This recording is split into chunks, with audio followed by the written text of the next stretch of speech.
네, LA에서 지금 이민 목회, 다리 목회 한 지 14년. 누가 그런 이야기를 하더라고요.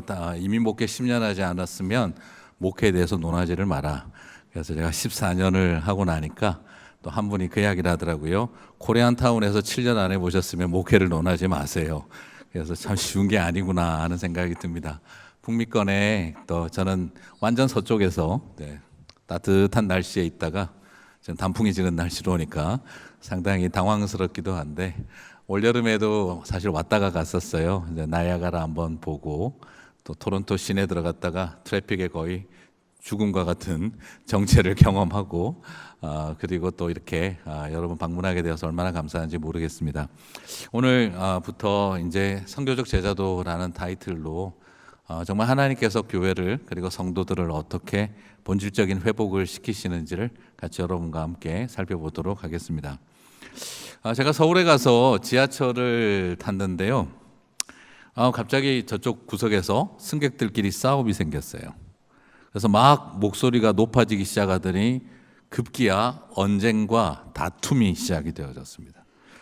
너무너무 시끄럽기도 하고 긴장이 막 올라가는 그런 상황이었는데, 괜히 또 쓸데없는 오지랖이 발동해서 내가 목사인데 뭔가 이 상황에 가서 중재를 서야 하지 않을까, 그런 괜한 사명감에 불타서 일어나려고 딱 하는데, 그때 갑자기 옆에서 하나 아주머니가 소리를 버럭 지르셨어요. 아이고 시끄러워, 왜 이렇게 싸우고 그래, 여기가 교회인 줄 알아? 이러고. 제가 그 순간 너무 당황을 해가지고 뭐라고 반응해야 될지 모르는데 사람들이 와 하고 웃는 거예요. 그리고 나서 더 웃긴 거는 싸우던 두 분이 서로 쳐다보고 웃는 거예요. 그리고 나서 그래 우리가 교회보단 나아야지 하시면서 싸움을 중단을 하셨어요.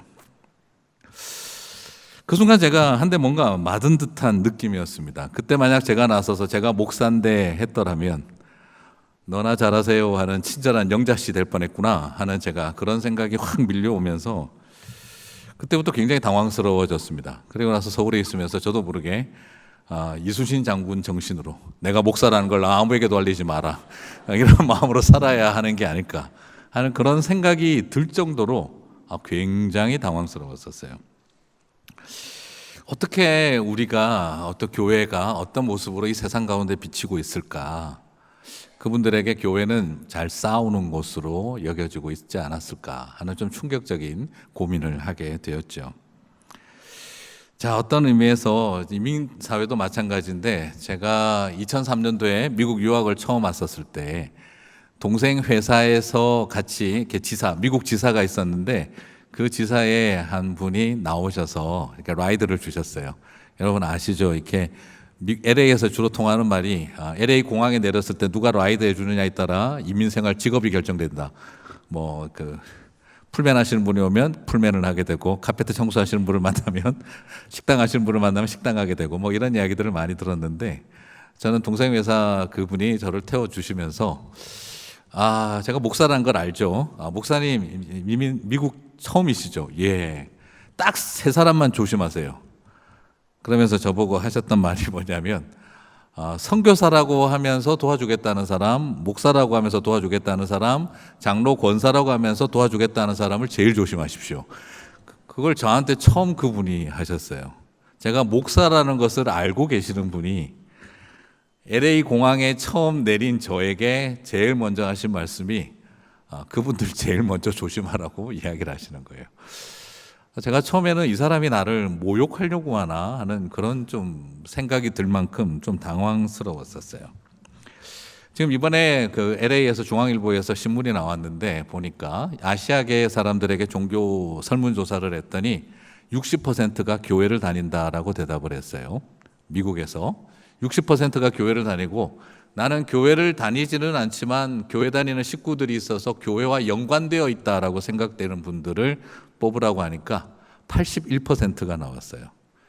자, 그러므로 19%만 전도 대상이지 나머지 81%는 교회를 다니다가 안 다니시거나, 또 와이프는 교회 나가고 있는데 나는 교회를 안 나가고 있거나, 이렇게 생각하는 분들이 81%, 그리고 나는 크리스찬이라고 생각하는 사람들이 미국 기준으로 60%라는 거죠. 이 정도면은 이민 사회는 하나님 나라가 임해야 되지 않을까요? 그런데 조금 좀 많이 놀란 것은 김세훈 박사님하고 LA 검사장으로 계시는 그 미국 분하고 잠깐 식사를 같이 하는 자리가 있었는데 그때 한인 범죄율에 대해서 질문을 해봤어요. 그러자 1등, 2등이 거의 같다는 거예요. 차이가 없고. 그게 뭡니까? 했더니 1등이 폭력이고 2등이 사기라고 하는 거예요. 주로 폭력은 어쩌면 문화 차이에서 발생하는 여러 가지 가정적인 문제도 있겠지만, 그래서 실질적인 1등은 거의 사기라고 하는 이야기를 보면서 제가 좀 충격을 받았어요. 크리스찬들이 제일 많이 모이는 이민사회에 범죄율 1등이 사기다. 여러분, 한인들이 누구에게 사기당했을까요? 흑인한테? 히스패닉 사람들에게요? 아니면 백인한테 사기당했을까요? 아니면 중국 분들? 누구한테 사기당했을까요? 네. 한인 범죄율이 사기가 높다는 말은 당한 것도 사기친 것도 다 같은 한인들이라는 이야기였죠. 저는 그 이야기를 듣고 나서 되게 충격을 받았어요. 과연 이민교회는 성도들에게 어떤 존재일까? 그런 고민이 막 쌓여 있을 때 한국에서 오신 목사님이 저한테 질문을 하시더라고요. 목사님, 이민사회에서 교회는 어떤 존재입니까? 라고 물어보시길래 제가 고민하다가 이렇게 대답을 했어요. It looks like everything but nothing. 언뜻 보기에는 모든 것처럼 보이는데 어떤 의미에서 우리는 아무것도 아닌 것이 아닐까 하는 그런 염려가 제 마음에 있다라고 솔직하게 말씀을 드렸었죠. 너무너무 많은 긴장, 갈등. 그래서 교회에서 또 갈등이 생겼는데 제가 들었던 재미난 이야기 중에 하나가 우리 토론토 영락교회는 이 빨간 카페트시잖아요. 네. 어느 교회 그 건축하다가 싸움이 생겼대요. 본당 카페트를 뭘로 깔 거냐? 교회는 그래도 붉은 보혈파지 빨간색으로 깔자. 그러니까 또 어떤 분이 아니야, 교회는 푸른 초장이야, 초록색으로 깔자. 그래서 붉은 보혈파와 푸른 초장파가 싸우다가 교회가 갈라졌어요. 그리고 10년 뒤에 그걸 주도하셨던 분들이 만났어요. 마켓에서 우연히. 그러다가 대화를 나누시다가 니네들 그 붉은 보혈파 때문에 그때 결국 깨졌잖아. 그러니까 그분이 무슨 소리, 니네가 붉은 보혈파고 우리가 푸른 초장이었지. 무슨 말이죠? 지금 분위기 파악이 안 되시는 분들이 있으시죠? 네. 10년 지나고 나서 내가 붉은 보혈파였는지 푸른 초장이었는지 기억이 안 나시는 거예요. 서로 그때는 목숨 걸고 싸웠는데 지나고 나니까 내가 붉은이었나? 네가 푸른이었나? 네. 그래서 제가 그 이야기 들으면서 웃으면서 아유 그러지 말고 그냥 횟집에 가면 붉은 초장도 있는데 굳이 왜 그렇게 어렵게 싸우셨는지 모르겠다고 그리고 같이 웃었던 적이 있었어요. 이게 우리들의 모습이었다라는 거죠. 제가 왜 이런 이야기를 드리냐 그러면 사실 우리 안에 교회가 다시 새로워져야 할 시대를 우리가 다시 살고 있다 하는 거죠.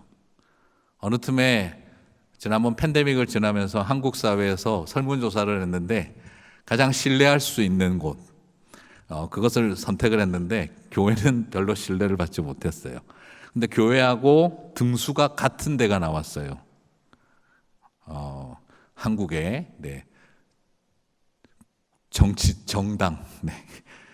지금은 한국어로 말하면 국민의힘, 민주당하고 교회가 같은 신뢰도를 얻고 있었어요. 무슨 뜻일까요? 밑바닥이다 이 말입니다. 교회를 바라보는 그 세상의 시각이 정치인들 보듯이 봐버리고 있었다. 저는 그걸 보면서 되게 많이 충격을 받았어요. 오늘 이런 이야기만 하려고 설교하러 왔나 막 이 생각이 드시겠죠 지금? 네, 그렇지만 저도 이제 그만하고 싶은데 오늘 우리가 정말 우리의 현실 속에 이제 다시 한번 하나님 교회가 일어나고 교회가 새롭게 되게 해 주십시오. 그냥 단순히 성장하고 잘하자가 아니라 본질을 회복하게 해 주십시오 하는 진지한 고민이 어느 때보다 중요한 시기를 저와 여러분이 살고 있다는 생각이 듭니다. 오늘 그 마음으로 토론토 영락교회가 이 지역에서 이민사회에서 교회가 무엇인가를 다시 한번 말해줄 수 있는 하나님의 교회로 더 아름답고 더 가치 있게 나아가게 되시기를 축복합니다. 사실 여러분 불신자가 위험하지 않아요.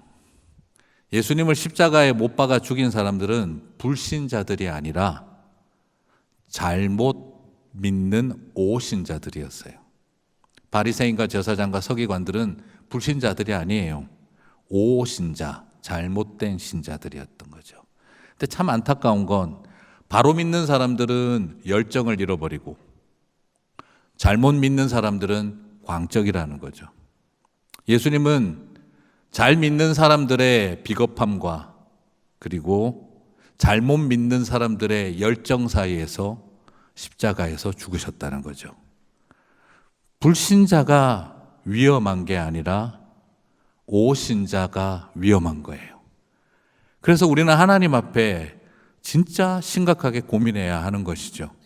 내가 제사장이다, 내가 서기관이다, 내가 유대교에 속한지, 우리가 유대교를 믿은 지 몇천 년이다, 이게 우리를 지켜주는 게 아니라 우리가 행여나 오신자가 되고 있는 것은 아닌지 늘 긴장해야 한다는 것이죠.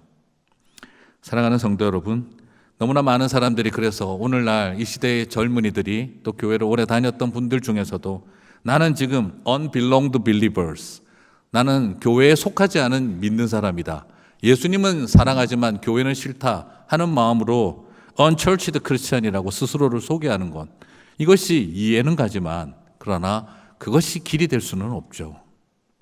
교회가 마음에 들지 않고 하나님은 사랑하지만 그래서 나는 unbelonged believers, 이해는 가나 그것이 정상적인 바른 길은 아니라는 거죠. 다시 나 혼자 얼마나 잘 믿는 사람이 될 거냐가 중요한 것이 아니라 우리가 어떻게 건강하고 바른 교회를 세워갈 것인가가 더 중요하지 않겠습니까? 그래서 나는 unbelonged believers라고 스스로를 만족해 하는 것이 아니라 하나님 다시 교회를 세우게 하여 주시옵소서, 그 간절한 마음이 우리 가운데 있었으면 참 좋겠습니다. 그렇다고 한다면 주님은 저와 여러분을 왜 교회로 부르시고 직분자로 부르셨을까요? 또 가끔씩 저도 마음이 안타까운 것 중에 한 가지는 참 좋은 신앙인들이 교회에 상처가 많다 보니까 나 절대, 죄송합니다, 이게 다른 뜻이 아니니까, 나는 절대 장로 같은 거 안 해, 집사 같은 거 안 해, 권사 같은 거 안 해, 직분 받는 거 나 절대 안 해, 이런 마음을 또 갖고 나 절대 목사 안 해, 막 이러는 마음을 갖는 분들도 있으세요. 이해는 가나 그 또한 하나님 원하시는 길만은 아닐 거라는 생각이 들어요. 은사적으로 사용하실 수는 있지만 참된 직분 의식을 가지고 바른 교회에 대한 고백을 가지고 좋은 장로님, 좋은 목사님, 존경받는 집사님, 권사님이 되셔야 그것이 우리에게 주어진 길이지, 그것을 거부하는 것만이 바른 길이다라고 또 생각할 수는 없어요. 이제 이 모든 것들을 다시 한번 믿음 안에서 새롭게 세워가는 계기가 되었으면 좋겠습니다. 하나님은 왜 우리를 교회로 부르시고 왜 우리에게 직분을 주셨을까요? 민수기 18장 1절을 보시면은요, 이렇게 표현하고 있습니다. 여호와께서 아론에게 이르시되, 같이 읽겠습니다. 너와 내 아들들과 내 조상의 가문은 성소에 대한 죄를 함께 담당할 것이요, 너와 내 아들들은 너희의 제사장 직분에 대한 죄를 함께 담당할 것이라. 여러분, 하나님이 제사장을 세우신 이유가 뭐 때문이라고요? 예배를 담당하고 설교하고 제사를 인도하고 성도들을 위해서 중보기도 하고 이렇게 설명하고 있지 않고 뭐라고 설명하고 있습니까? 성소에 대한 죄를 함께 담당할 것이고, 그리고 또한 제사장 직분에 대한 죄를 함께 담당할 것이라고 말하고 있어요. 여러분, 여기서 좀 신기한 것은 성소에 죄가 있습니까? 아니, 성전에 유대인들이 나갔던 이유가 뭐예요? 죄 사함을 받기 위해서잖아요. 근데 죄 씻음을 받기 위해서 나가고 있는데 성전에 뭐가 있다고요? 죄가 있다니, 이게 무슨 말입니까? 성소에 대한 죄를 함께 담당한다, 이게 무슨 말일까요? 여러분, 어떻게 성소에 죄가 있다라고 말할 수 있을까요? 이 말은 지금 우리식으로 옮기면 뭐겠습니까? 선한 청지기 교회의 죄를 담당하기 위해, 토론토 영락교회의 죄를 뒤집어 쓰기 위해 직분자가 되라, 이게 무슨 말인가? 여러분, 이것은 바로 저와 여러분이 성전에 나와서 예배를 드리고 제사를 지내고 그때 그들이 뭔가 종교적인 활동을 열심히 하고 있지만 그러나 그 속에 뭐가 있다는 겁니까? 죄가 있다는 거예요. 무슨 말일까요? 가장 쉽게는 마음은 콩밭에 가 있는데 습관에 따라 나와서 제사 지내고, 하나님 앞에 죄를 사함을 받기 위해서 제물을 들고 나오는데 아깝고 그냥 저거 팔면 돈이 얼만데 이 생각하면서 제물 드리고, 하나님 앞에 죄 사함을 받겠다고 제사를 지내면서도 여전히 밖에 나아가서는 또 똑같은 죄를 짓고 있는 우리의 모습 속에서도 계속해서 하나님 앞에 예배하는 척, 거룩한 척하며 살아왔던 삶을 말한다는 거죠. 여러분, 가끔씩 그런 분들이 있잖아요. 주일날 거울 쳐다보면서 계속 이러시는 분들, 오늘 거룩할지어다, 거룩할지어다, 거룩할지어다, 거룩할지어다. 그리고 교회 오셔서 안녕하세요 권사님, 할렐루야, 네. 아우 장로님 오늘 은혜가 넘치시네요. 목소리도 이상해지세요. 보통 때 그렇게 안 하시다가. 그리고 집에서 애들이 알지 않습니까? 막 이놈의 기집애 막 혼내다 갑자기 전화 오면은 안녕하세요 권사님 이렇게 목소리 바뀔 때, 그때 느껴지는 그 이상한 느낌, 어느 틈에 우리 안에 존재해버린 이런 모습들. 그죠 여러분? 설교를 들으시는 성도님들도 믿음을 가지고 와서 예배를 드리세요. 내가 오늘 저 목사 설교를 20년을 들었다. 오늘도 아무 일도 일어나지 않을 것이다. 믿음을 가지고 오시는 거죠.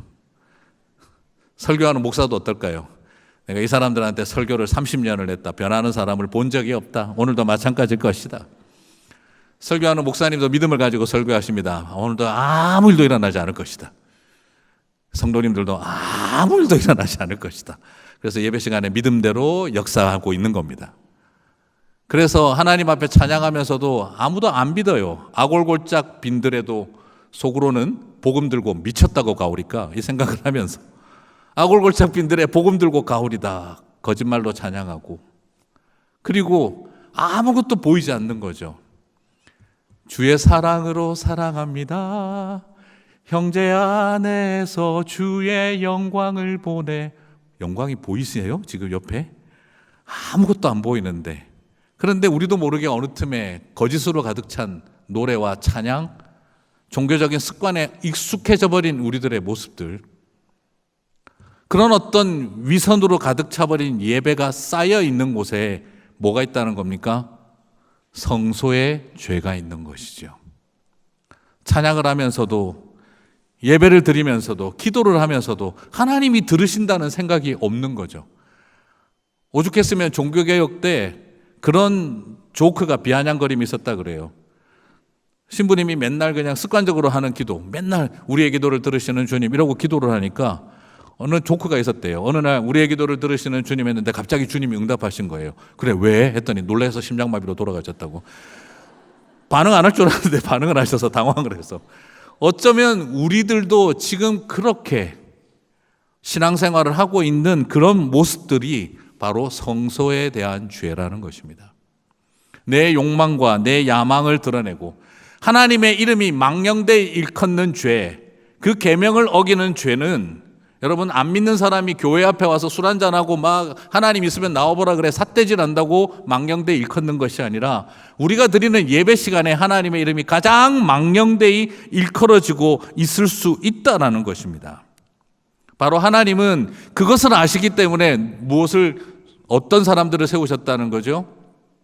제사장들을 세워서, 그 제사장들에게 직분자들을 세워서 뭘 요구하고 계시느냐면, 그렇게 우리들이 위선으로 가득 찬 예배를 드리고 위선으로 가득한 우리들의 종교 생활을 해나가고 있을 때 그 죄를 뒤집어 써주라고 무엇을 세우셨다는 겁니까? 직분자를 세우고 제사장을 세우셨다는 것입니다. 그러므로 저는 이런 이야기를 드리고 싶습니다. 우리의 최고의 팀워크는 우리가 일손이 얼마나 잘 맞고 일머리가 잘 돌아가느냐에 달려 있는 것이 아니라, 서로의 연약함과 서로의 죄를 얼마나 우리가 담당해 줄 수 있느냐, 그 마음이 있을 때 목회자들이 팀워크가 참 좋다라고 말할 수 있는 겁니다. 우리 교회는 장로님들과 집사님들과 권사님들의 직분이 너무너무 아름다운 동력을 하고 있다. 왜? 일머리가 잘 돌아가고 손발이 탁탁 맞아 들어가며 일을 잘하고 있으니까. 그래서 그렇게 말하는 것이 아니라 오히려 그 사람의 연약함과 그 사람의 죄를 내 죄인 것처럼 뒤집어 써주고 그 죄를 나의 부끄러운 것처럼 여기며 그 연약함과 그 실수하고 잘못하는 것들을 우리가 함께 담당해주고 있기 때문에 그것이 뭐라는 겁니까?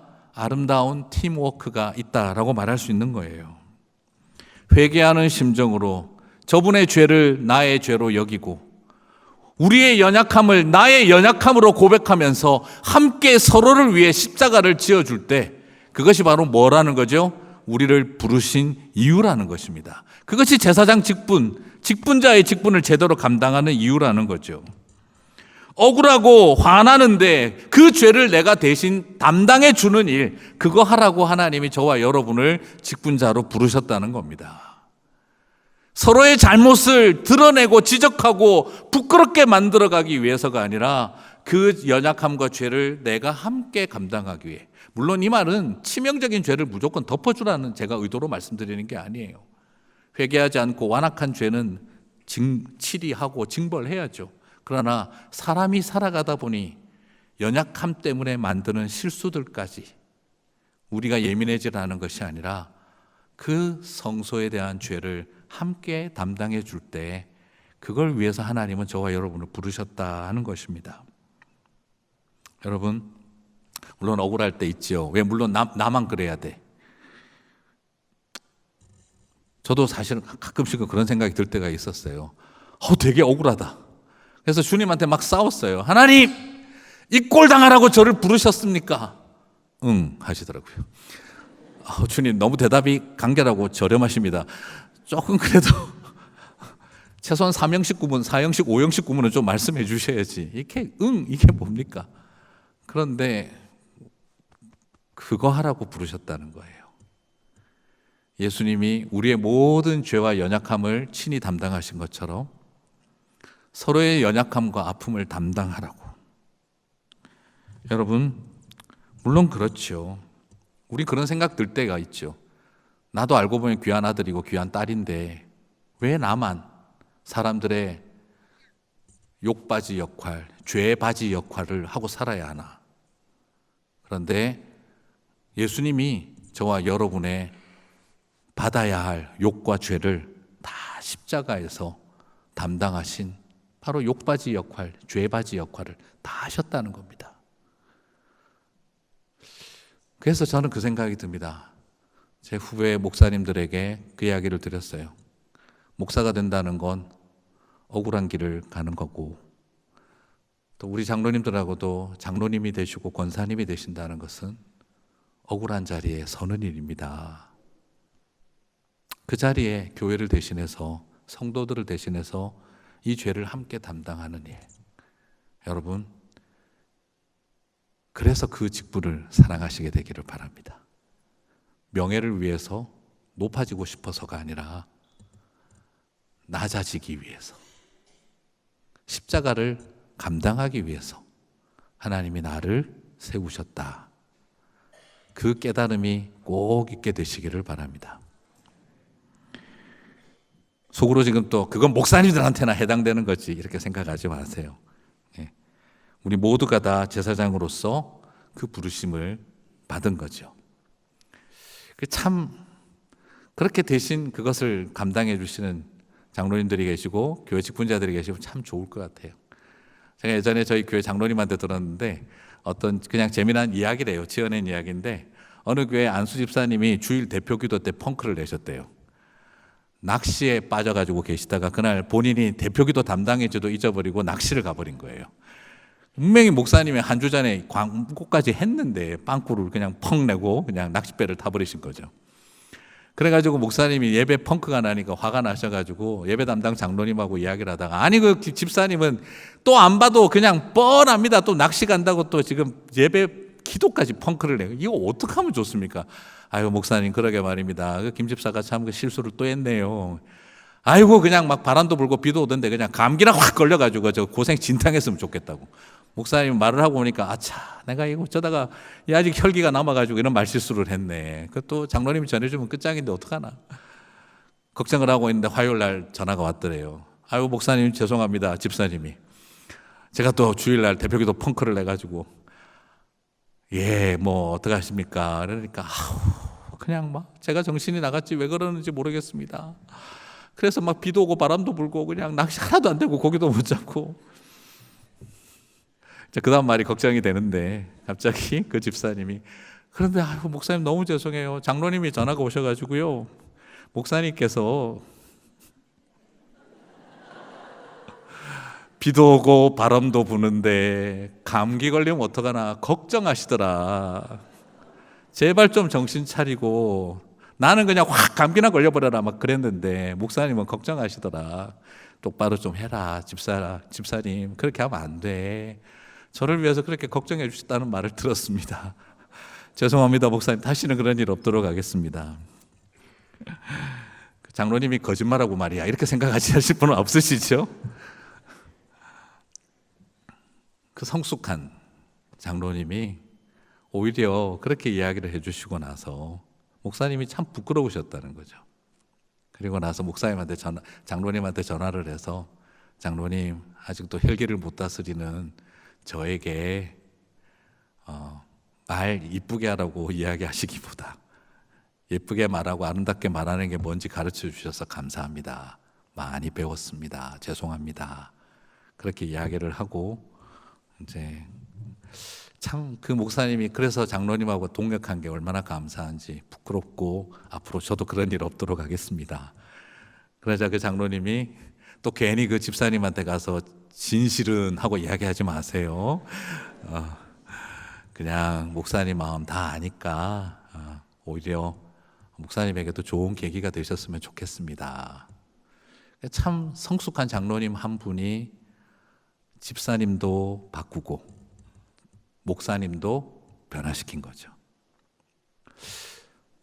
저는 그런 이야기들을 이렇게 저희 교회 장로님한테 들으면서 참 너무너무 참 이런 모습이 예쁜 교회의 모습인데 우리는 이게 잘 안 돼 버리는 거예요.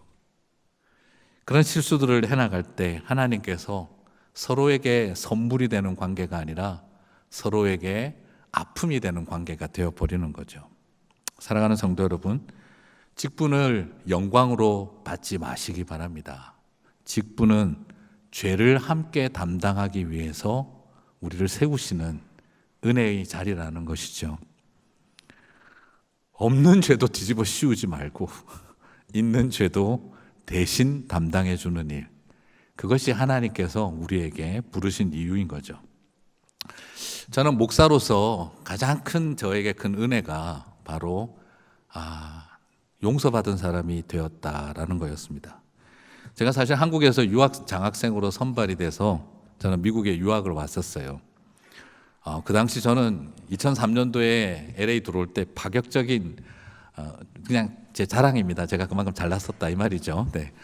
한 교회가 저한테 매달 2,500불 생활비 지원과 별로 안 놀라시네요. 그죠? 2003년도에 매달 2,500불 지원과 그리고 학기마다 풀 스칼라십으로 저를 보내주셔서 이 정도는 별로 안 놀라시네요. 이제는 조금 놀래주셔야 그래도 제가 예, 감사합니다.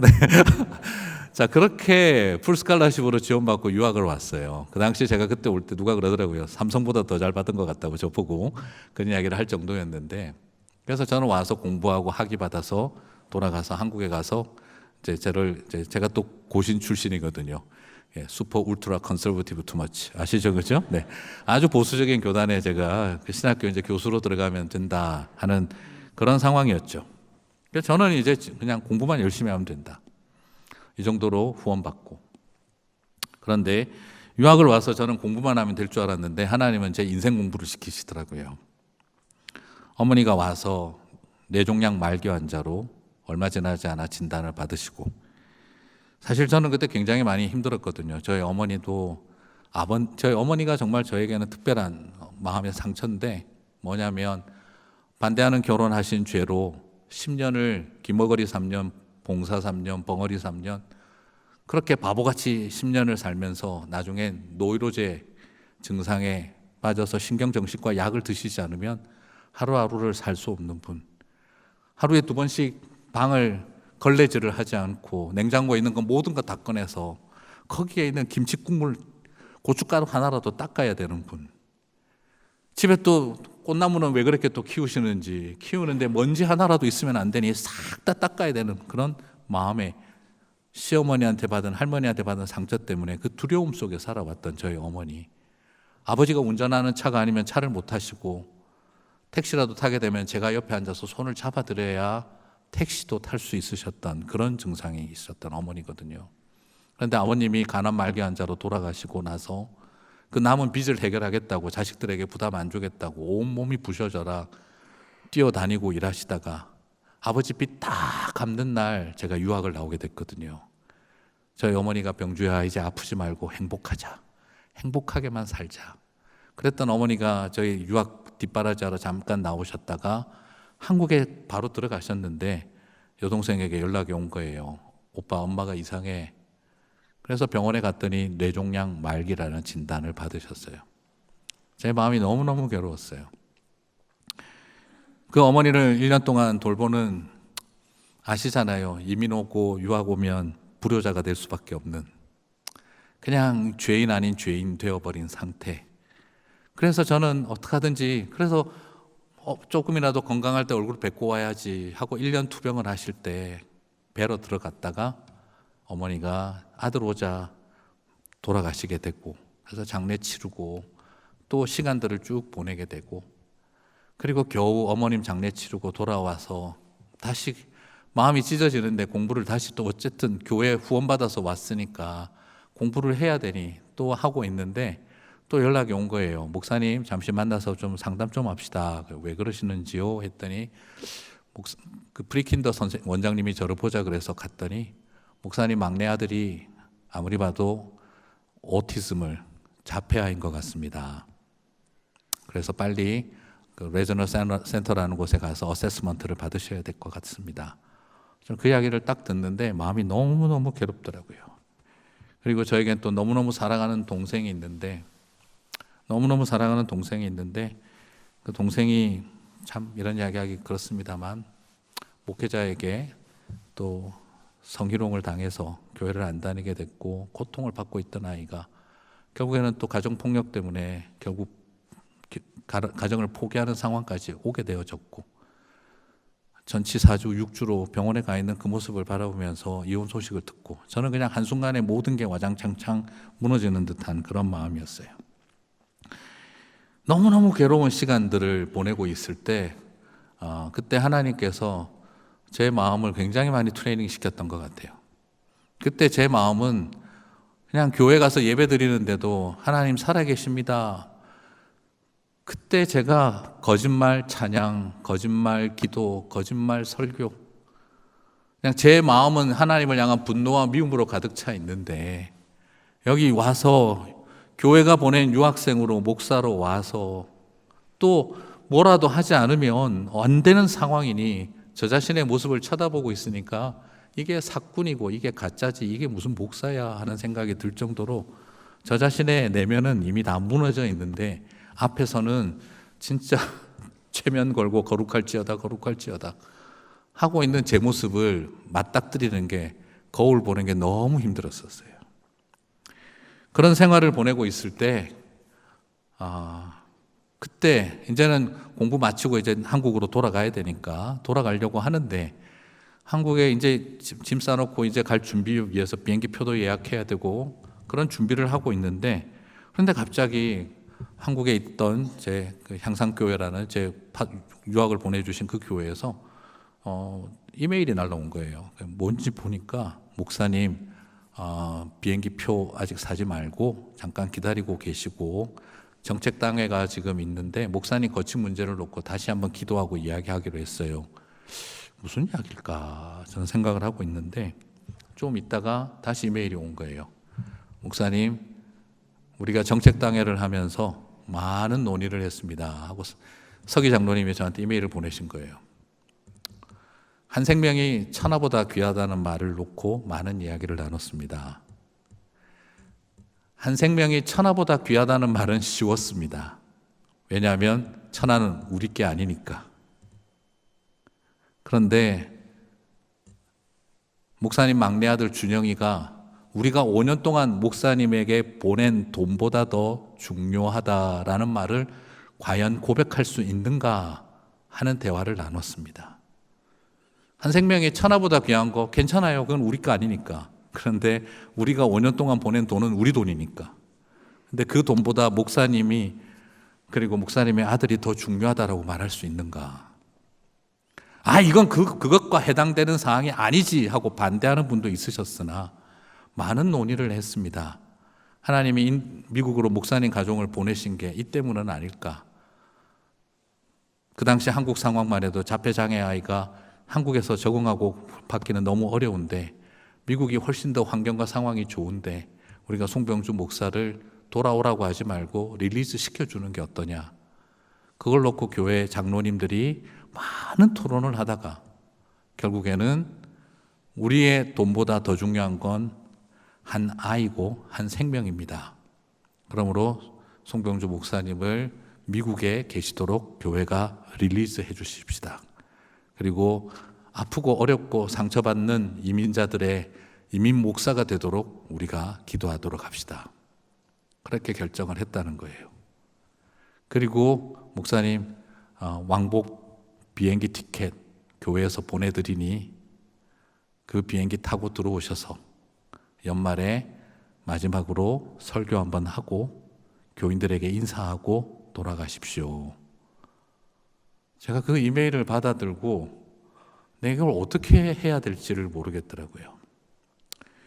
그리고 나서 그 비행기 표를 받아들였는데 지금도 쉽지 않지만 5명의 비행기 왕복 티켓을 저에게 보내주셨고 그리고 그걸 가지고 들어갔더니 우리 지방에서 올라오는 교역자들을 위해서 사택 그 조그마한 아파트 목회자 게스트하우스가 있었는데 거기에 저희 가족들이 들어가려고 가니까 이미 들어가니까 그때 연말 추운 겨울에 따뜻하게 보일러가 다 들어있고 담임 목사님 사모님이 가지고 오셔서 이불 갖다 놓고 치약 칫솔 다 갖다 놓으신 거예요. 저희 아내하고 저하고 양치질을 하다가 진짜 눈물을 쏟았어요. 이렇게 우리가 뭔 잘하고 왔다고 금이환영한다고 이렇게까지 해주셨을까. 그리고 제 평생에 가장 힘든 설교를 하러 갔어요. 말 한마디로 천냥빚을 갚는다는 말처럼 마지막 한 편의 설교로 지난 5년의 사랑의 빚을 갚아야 하는 시간이었죠.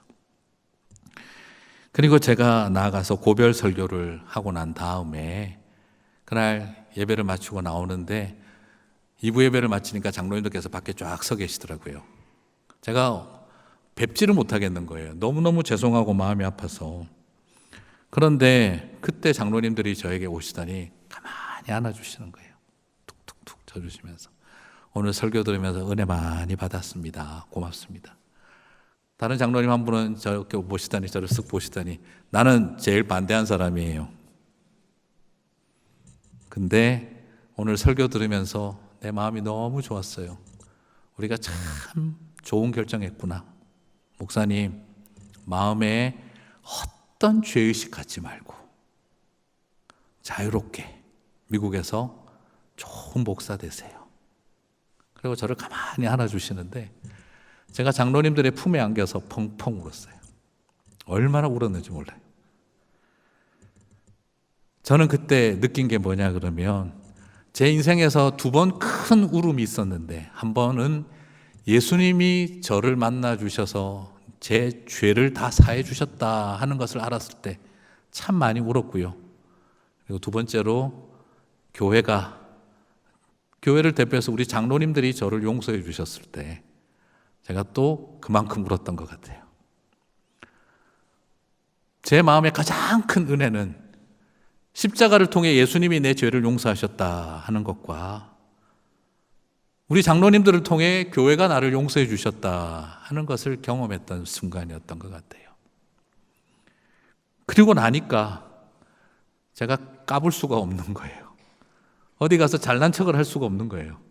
이런 용서를 받고 이런 사랑을 받았는데 어디 가서 잘난 척을 하고 어디 가서 내가 뭐라도 된 것처럼 까불 수가 있겠어요. 이게 하나님의 은혜구나 하는 걸 알겠더라고요. 제 가슴에 가장 큰 은혜는 주님이 용서하신 사람이다. 그리고 교회가 용서한 목사다 하는 그 은혜. 사랑하는 성도 여러분, 저는 그때 그런 생각 많이 했어요. 목사님 품에 안겨서 울어보지 못한 장로님, 집사님, 권사님도 슬픈 신앙생활을 하는 거고, 장로님 품에 안겨서 울어보지 못하는 목사도 되어서는 안 되겠다 하는 생각. 그게 왜요? 서로의 죄를 함께 담당해 주는 직분자니까. 사랑하는 성도 여러분, 토론토 영락교회 안에 그런 따뜻함이 넘치시게 되기를 축복합니다. 제사장과 레위인은 바로 그런 관계인 것입니다. 민수기 18장 4절을 보면 레위인은 너와 합동하여 장막의 모든 일과 회막의 직무를 다할 것이요. 여기 합동하여라고 하는 이 표현은요, 참 특별한 표현인데요. 그리고 또 그 다음에 나오는 것은 보라, 이스라엘 자손 중에 너희의 형제 레위인을 택하여 내게 돌리고 너희에게 또 뭐라고요? 선물로 주어. 합동하여 선물로 주어라고 하는 이 두 단어가 굉장히 중요하죠. 자, 하나님이 주신 선물입니다. 목회자와 성도와 직분자들은 서로에게 뭐라고요? 선물입니다. 그리고 또한 합동한 관계입니다. 이게 합동이라는 말이 뭐냐 그러면 우리 교단은 통합적인데 뭐 이런 생각하지 마시고요. 여기서 합동하여라고 하는 말은 뭐냐 그러면 이게 창세기에서 쓰였어요. 남편이 부모를 떠나 아내와 연합하여라는 표현과 똑같은 표현이에요. 히브리어로는. 다시 말씀드리면 혼인하여라는 표현입니다. 레위인과 제사장 직분, 교회 안에 직분자를 주신 것은 뭐와 똑같다는 겁니까? 네, 혼인 관계라는 겁니다. 목사님과 장로님들은 서로 혼인하신 거예요. 권사님과 장로님들, 목사님들은 서로 혼인하신 관계와 같은 거예요. 그런 가치를 그 안에서 찾아야 된다는 거죠. 부부 관계인 것처럼 그렇게 서로와 서로에게 슈러브 헬퍼가 되어야 하는 관계라는 거죠. 그래서 뭐라고 말하냐면 선물과 같다라는 거죠. 선물. 이 선물이라는 말이 헬라어로 번역하면 뭐가 되냐면 은사로 바뀌어요. 은사. 여기서 쓰여진 이 선물이라는 말과 우리가 신약 성경에서 은사라는 말이 같은 번역되는 단어예요. 그러므로 뭐와 똑같은 겁니까? 목사님과 장로님과 권사님들, 직분자들은 서로에게 뭐라는 거죠? 방언, 예언, 귀신 쫓는 능력과 같은 은사라는 거예요. 나 은사 받았어, 못 받았어. 너무 그러지 마세요. 여러분에게 은사로 주신 누가 있으십니까? 목사님과 장로님과 권사님들이 계신 거예요. 서로에게 선물이 되어 주셔야 돼요. 여러분, 저는 그렇게 부탁드리고 싶습니다. 송민호 목사님이 여러분에게 선물이셨을 거라고 믿습니다. 여러분이 세우신 장로님들이 또 목사님에게 직분자들이 선물이셨는 줄 믿습니다. 그래요. 우리는 서로에게 선물이 되어 주라는 거예요. 내가 그 사람에게 선물이 되어주고 그분이 나에게 선물이 되어 주셔야 되는 거죠. 그럴 때 교회는 무엇이 넘칩니까? 서로 선물 받은 사람들이 가득한 곳이 되는 곳입니다. 바로 이 아름다운 이야기들이 우리에게 주어져야 됩니다. 부목사님들이, 목사님들이, 집사님들이, 그리고 여러분의 소그룹을 섬기는, 센터를 섬기는 분들이 서로에게 모두에게 선물이 되어줄 때 이곳에서는 항상 웃고 행복하고 기쁘고 미소가 끊어지지 않는다는 것이죠.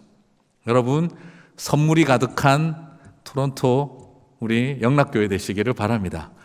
우리 교회는 선물이 많아. 우리 교회는 선물이 가득해. 나에게 하나님 주신 선물로 가득한 곳이야.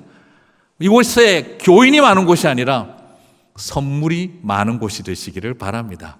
그럴 때에 이곳은 행복한 곳, 그리고 감사가 넘치는 곳, 기쁨이 가득한 곳이 될 줄 믿습니다. 그럴 때 교회는 참 따뜻하지 않겠습니까? 사람이 선물입니다. 저도 선한정지교회 담임 목사로 부임할 때 그때 41살 되는 40살에 갔거든요. 지금 14년 됐으니까 대충 견적 나오시죠, 그죠?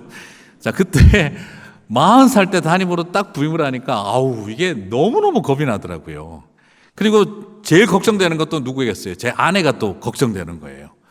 저희 아내가 또 굉장히 그냥 이 소셜이 별로 적극적인 스타일이 아니거든요. 늘 교회에서 어릴 때부터 반주만 했기 때문에 그냥 혼자서 피아노 치고 오르간 반주하고 늘 그러던 저희 아내라서 하겠나 이게 걱정도 되고, 막내 아들은 오티즘 자폐가 있으니 또 자유롭게 성도들하고 만나기도 쉽지 않은데 저희 아내가 너무너무 걱정이 되는데, 갑자기 저희 아내가 오늘 점심 때 잠깐 나갔다 올 것 월요일 날 점심 때 나갔다 온다는 거예요. 왜 그러냐고 그랬더니 선임 장로님 그 권사님께서 사모님 따로 좀 만나자고 불러내셨다는 거예요. 그 말을 딱 듣는 순간 제가 너무너무 걱정이 되잖아요. 실수했어? 뭐 불렀는데 대답 안 했어? 왜 그래? 왜 보자고 하시는 거야? 이랬더니 나도 몰라. 오늘 당신이 좀 막내 좀 봐주고 내가 나가서 권사님 좀 만나고 올게. 제가 마음이 막 걱정이 되기 시작을 했어요. 권사님 만나서 점심 먹는데 뭐 시간이 이렇게 오래 걸리는지 거의 3시간을 보내고 들어오는 거예요. 들어오는데 울고 들어와요. 제가 그걸 보는 순간 당신 있잖아, 나는 늘 갖고 있는 생각이 아내를 지키지 못할 바에야 목사 안 해. 담임 목사. 난 언제든지 그만둘 각오가 돼 있어. 당신에게 그런 내가 눈물과 고통을 줘가면서까지나 목회하고 싶지 않아. 이야기했더니 쓸데없는 소리 하지 말고 내 말 좀 들어봐. 그런 이야기 아니야. 무슨 일인데? 이랬더니 우리 권사님이 결혼하고 나서 얼마 안 됐을 때 시집에 들어가서 정말 시집 식구들 밥 다 해먹이고 정말 고생이 많으셨다고 이야기를 하셨대요.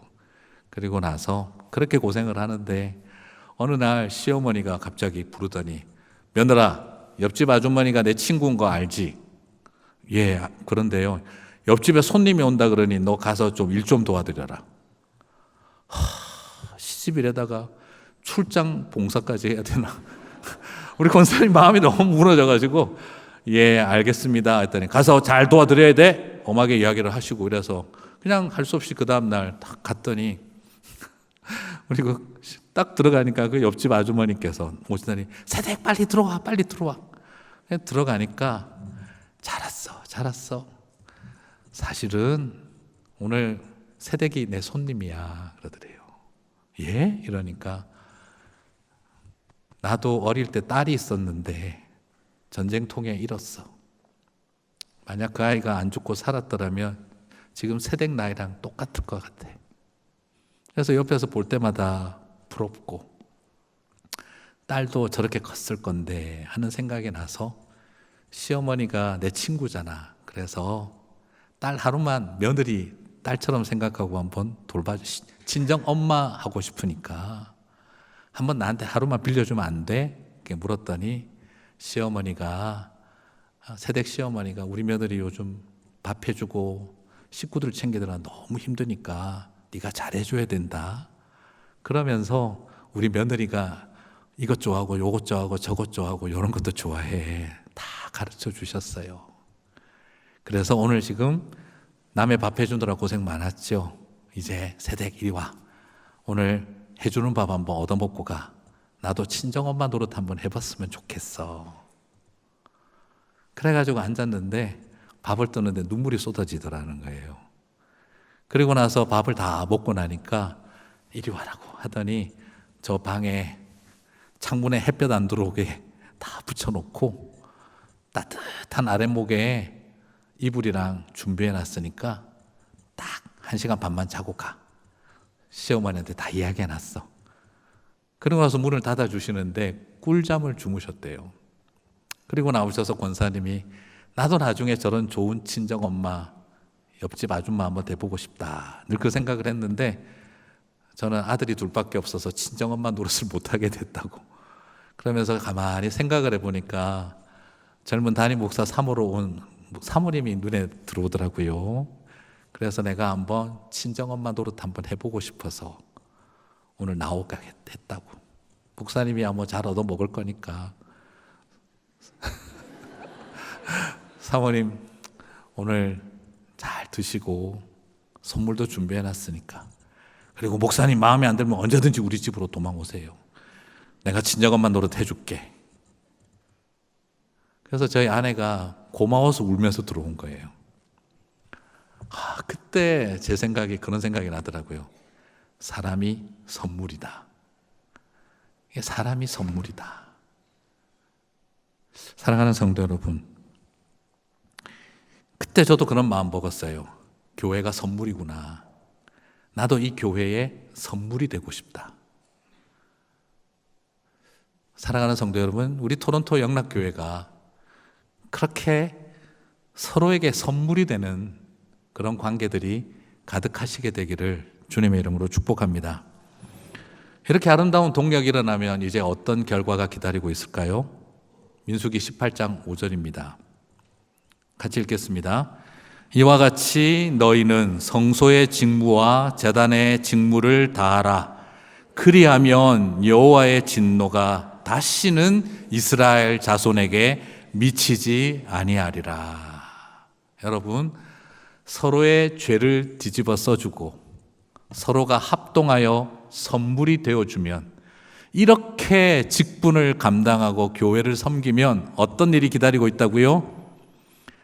여호와의 진노가 다시는 이스라엘 자손에게 미치지 아니하리라. 믿으십니까? 그렇습니다. 이렇게 사랑하고 교회가 서로에게 선물이 되어주고 서로를 아름답게 사랑하고 섬기게 되어지면은요, 여호와의 진노가 다시는 임하지 않을 것이라고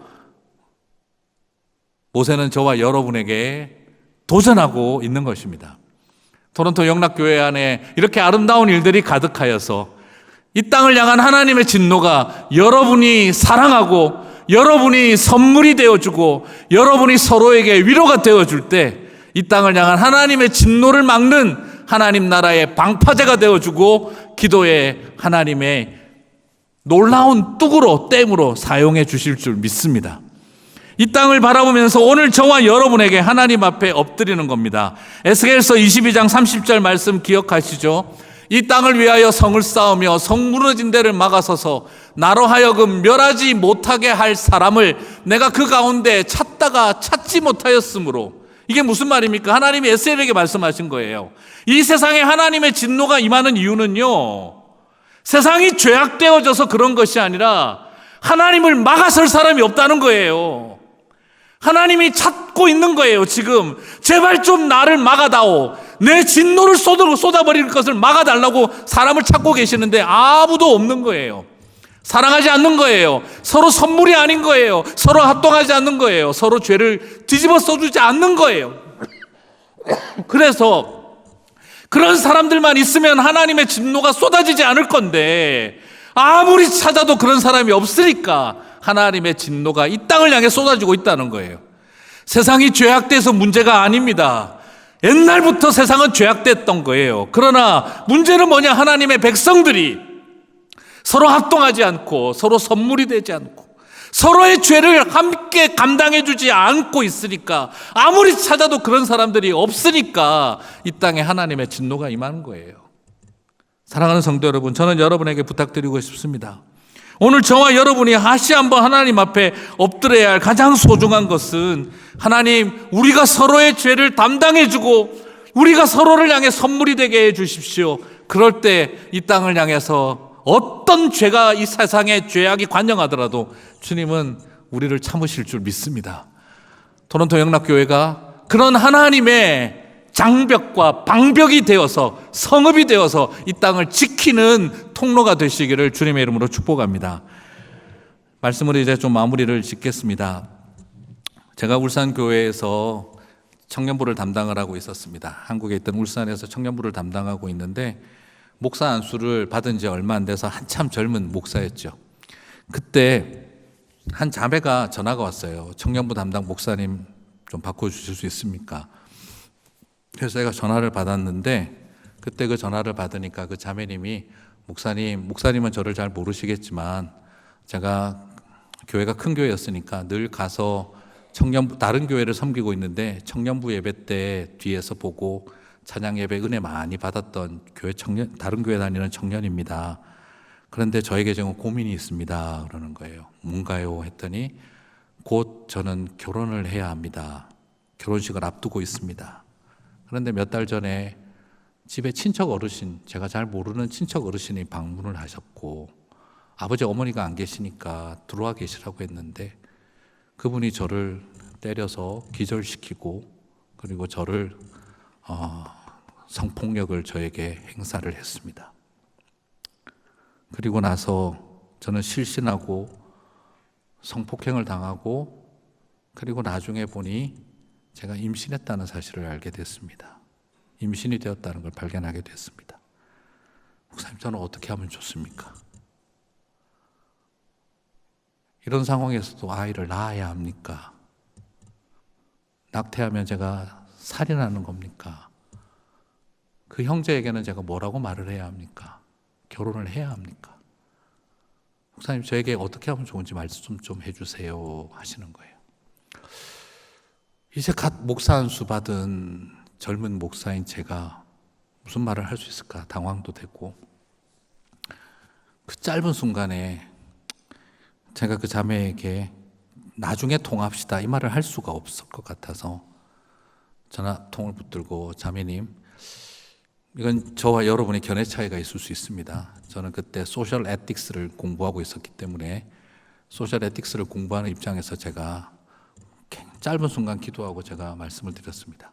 자매님, 저는 낙태 반대론자이기는 하지만 절대적 반대론자가 아니라 저는 상대적 반대론자입니다. 물론 2차 대전 때 어떤 수녀님이 집단 성폭행을 당하고 태어난 아이를 잘 키워서 훌륭한 사람을 만들었다는 아름다운 이야기가 있습니다만, 그것을 모든 사람에게 적용해야 한다고 저는 생각하지 않습니다. 그래서 몇 가지 케이스가 있는데, 이렇게 성폭행에 의한 케이스는 낙태를 하는 일을 공동체가 허락을 할 수 있습니다. 여러분하고 저하고 견해 차이가 있을 수 있습니다. 이것은 당신의 결정이 아니라 우리가 대신 결정해 줘야 될 일이라고 생각합니다. 왜냐하면 그 고통을 당한 사람에게 또 이 결정에 대한 고통까지 지어줄 수는 없기 때문입니다. 그런데 지금 자매님 상황을 볼 때 그렇게 누군가 공동체를 만들어서 이야기할 상황은 아닌 것 같고, 말씀을 책임지고 있고 가르침을 책임지고 있는 목사로서 제 책임인 것을 전제로 말씀드립니다. 자매님, 낙태하실 수 있습니다. 이 경우에는 가능합니다. 제가 가진 지식으로는 그렇습니다. 그렇기 때문에 이 결정에 대해서 자매님은 아무런 책임이 없습니다. 이것은 목사로서 제가 책임지고 내린 결정입니다. 만약 이 결정이 잘못되었다면 그 모든 책임은 저에게 있습니다. 그러므로 자매님, 걱정하지 마시고 도와드리겠습니다. 혹시 원하시면 저와 제 아내가 함께 병원을 방문해서 도와드릴 수 있습니다. 괜찮으시겠습니까? 하자 그 자매님이 전화기를 들고 정말 슬픈 짐승처럼 울더라고요.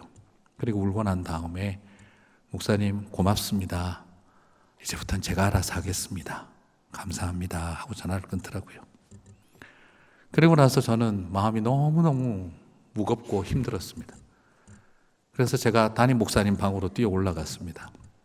그리고 담임 목사님 방에 들어가서, 목사님, 제가 금방 그런 결정을, 모든 책임은 저에게 있다라고 말하고 이 결정을 그 자매에게 말했습니다. 그런데 너무 두렵습니다. 내가 과연 바른 선택을 했는가? 학교에서 소셜 에틱스 공부하면서 이런 거 정리할 때는 그렇게 어렵지 않았는데 현장에서 맞닥뜨리니까 너무 고통스럽습니다. 목사님, 어떻게 하면 좋을까요?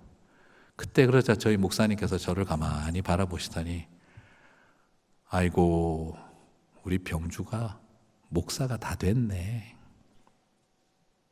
아유, 우리 병주가 목사가 다 됐네.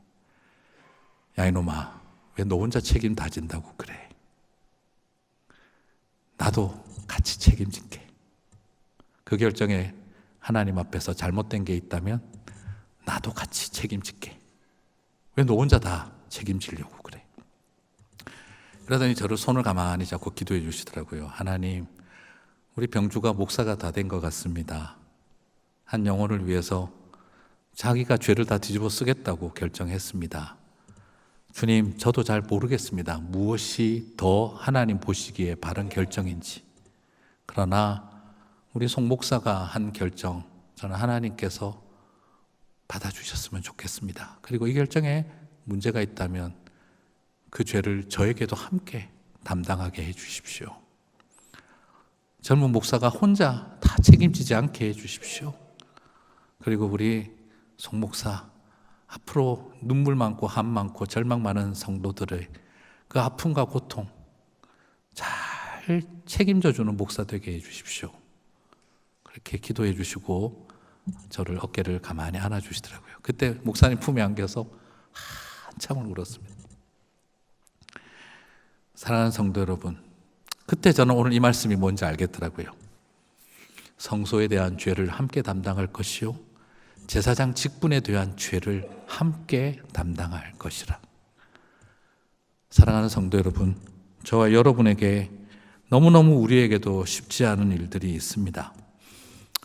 그러나 함께 우리가 서로를 위해서 선물이 되어주고 그렇게 함께 죄를 담당해주고 그렇게 섬기고 사랑하고 나아가는 곳에서 생명이 살아나고 절망한 백성들에게 소망이 생기는 역사가 있게 하실 줄 믿습니다.